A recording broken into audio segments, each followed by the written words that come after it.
What's good with it? It's the homie Mac, music art coach and knowledge. Reporting live from the Dogon.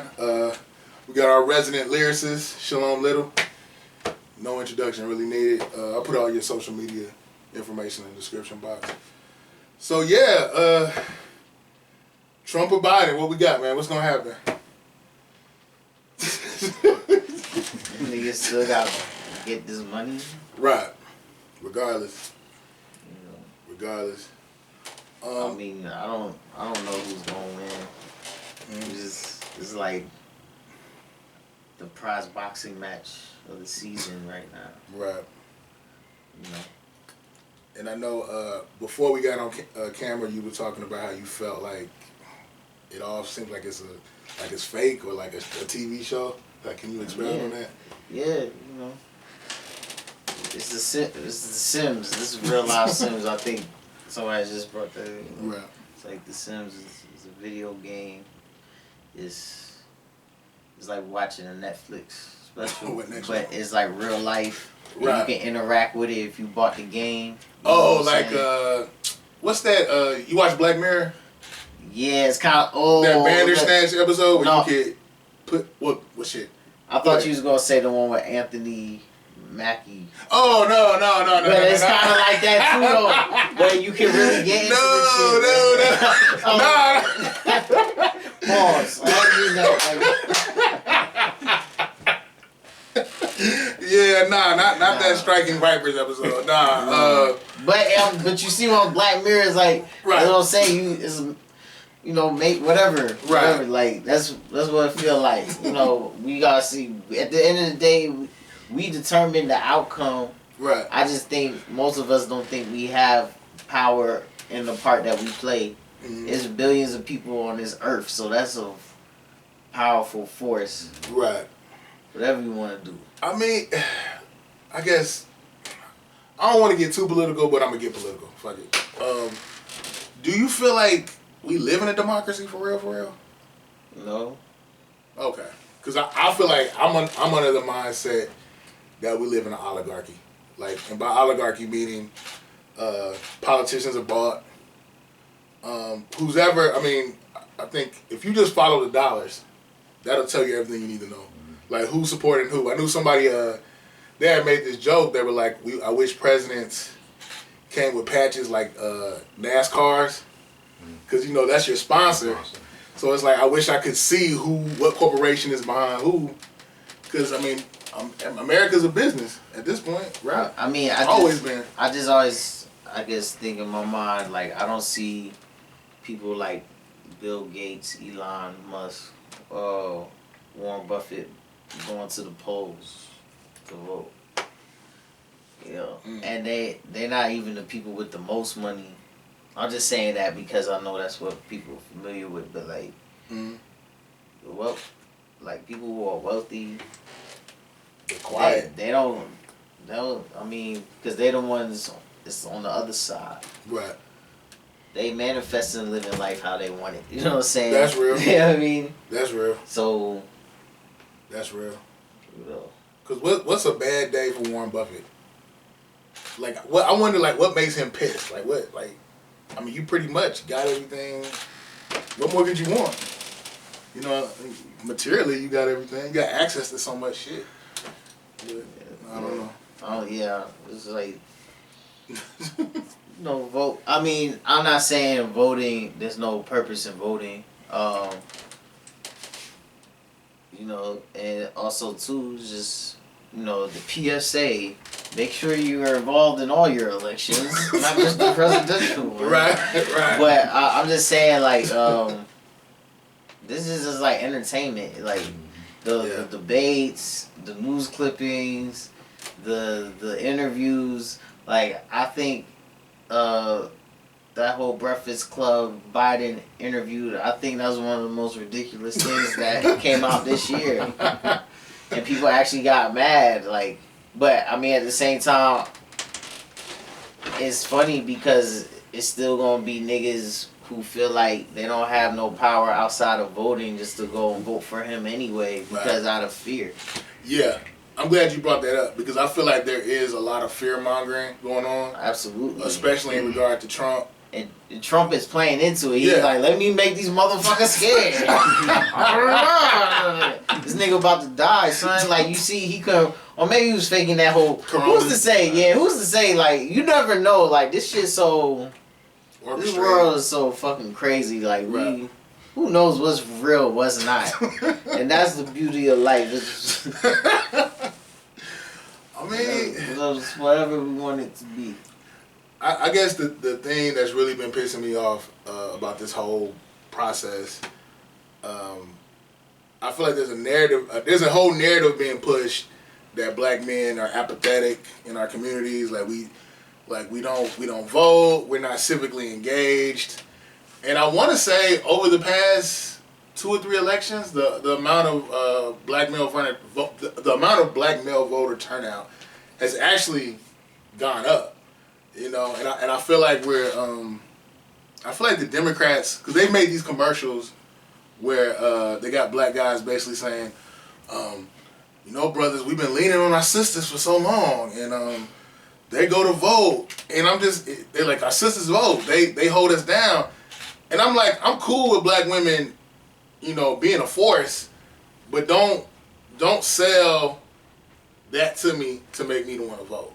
You know, don't try to contextualize it like, oh, you know, y'all black men, y'all ain't about shit. You know, y'all gotta the women are the ones really doing it. Y'all need to get up and go vote. And I'm like, I'm not sure if that's true necessarily. But I don't know if you noticed that. Have you seen it at all? Not really. Oh, okay. Sorry. No, you cool. Nah, cause there was a whole campaign on the internet on social media where they said blame black men.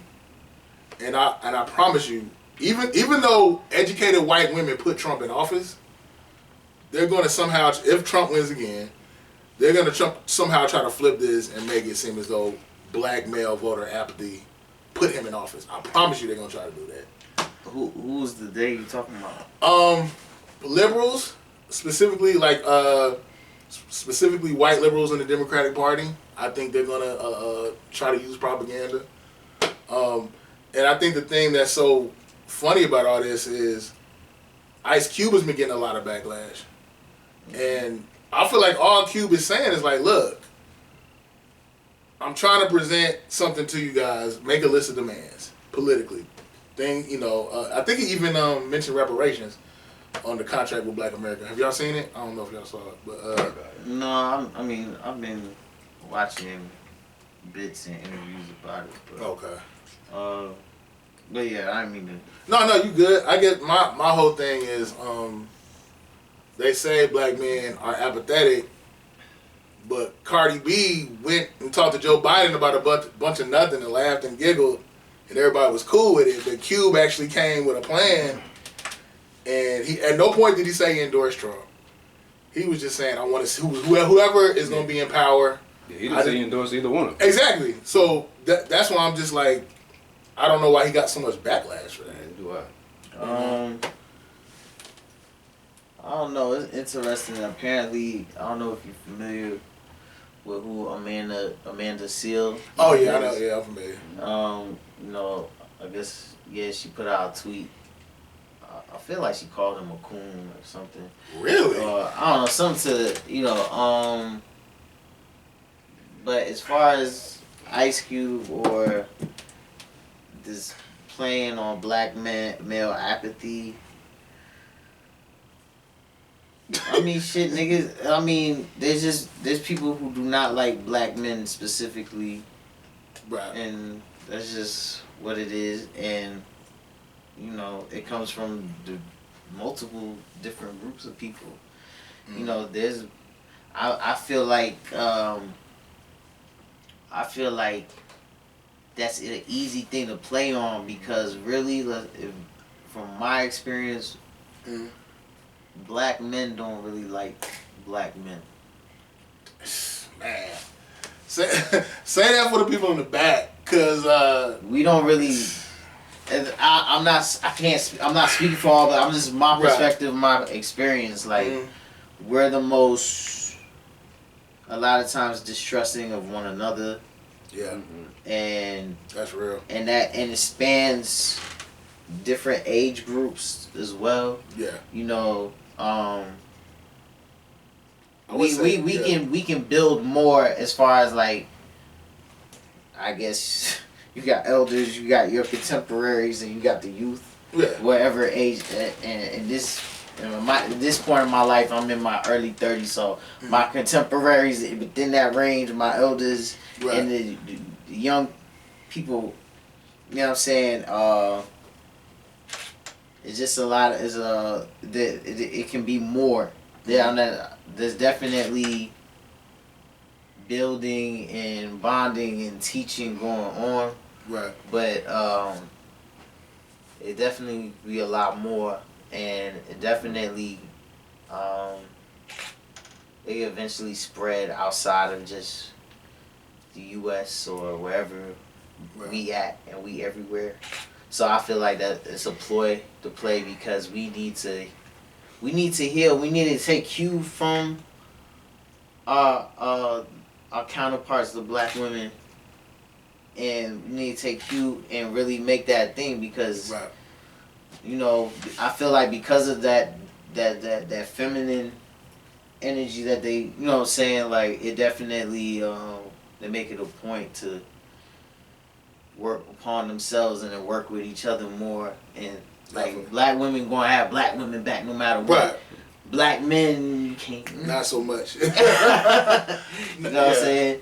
I'm glad you actually mentioned that because, I know there's a whole, the whole sentiment is protect black women. And I have no issue with that. I feel like I was raised, look out for my sisters. If there's a, older woman that's coming from somewhere, make sure she's straight. I have no issue with that. But I think what you said kind of hits it on the head. Like I think we can agree that black men, we have a lot of destructive behavior amongst each other.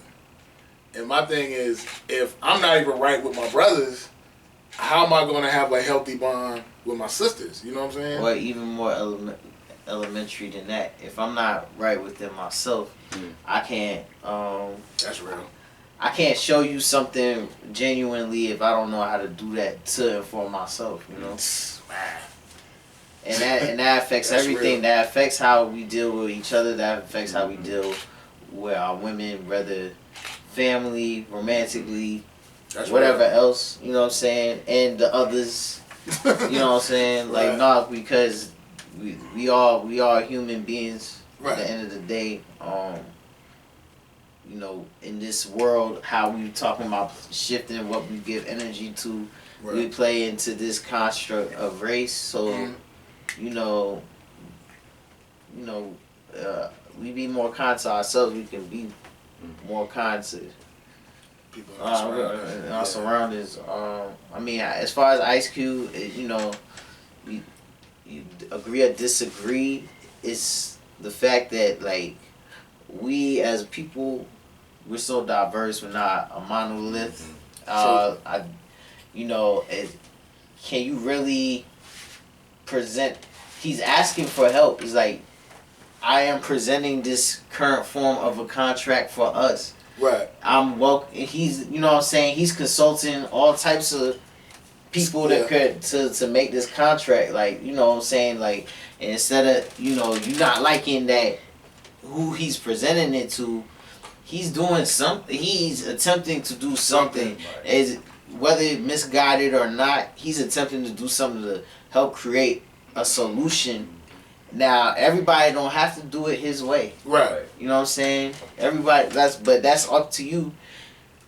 He has a certain accessibility of resources to where maybe we can see some, it's always progression. We can see another level of progression for us in our lifetime at least. Right. And I got kids and shit, so their shit will look different after I pass on. Right. But I don't know.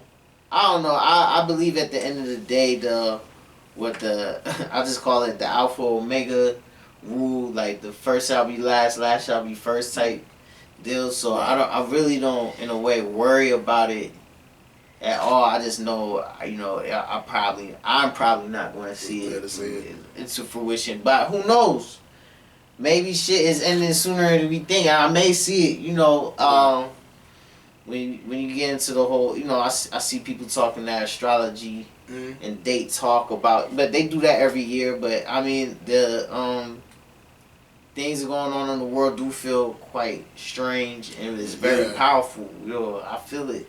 Yeah. I feel things. I see it. I'm in it. I see change. You know. Right. But it's just how we gonna take it. So. That's real. I mean, to go back to Cube real quick. I know Malcolm X had this quote where he said, "We spend so much time, we as in black people, we spend so much time arguing and fighting over methods to liberation that we don't even get to the discussion of liberation because we think it's supposed to look a certain way, or you know, I got the better plan. You don't know what you're talking about."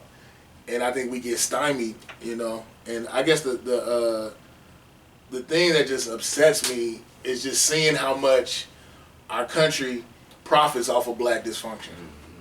You know, from school to prison pipeline, even, I don't know, just I would say primarily school to prison pipeline. You know, it's like black criminality is a big business.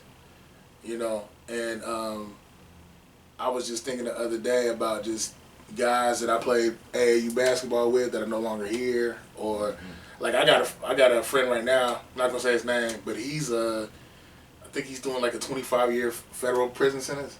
And this is a guy that I went to school with. You know, used to go over his crib, play basketball, play NBA jams, all that. And it's just kind of, it's sad to see a whole generation just systemically cut off. You know, and sometimes I wonder, like, if we lived in a different ecosystem, how would he have turned out? What would he have become? Like, did you guys y'all watch that show Snowfall? Not really. I was aware of it. Okay, well, Snowfall, I can't remember the main character's name off the top of my head, but he basically is a dope dealer in South Central in the 80s. And there was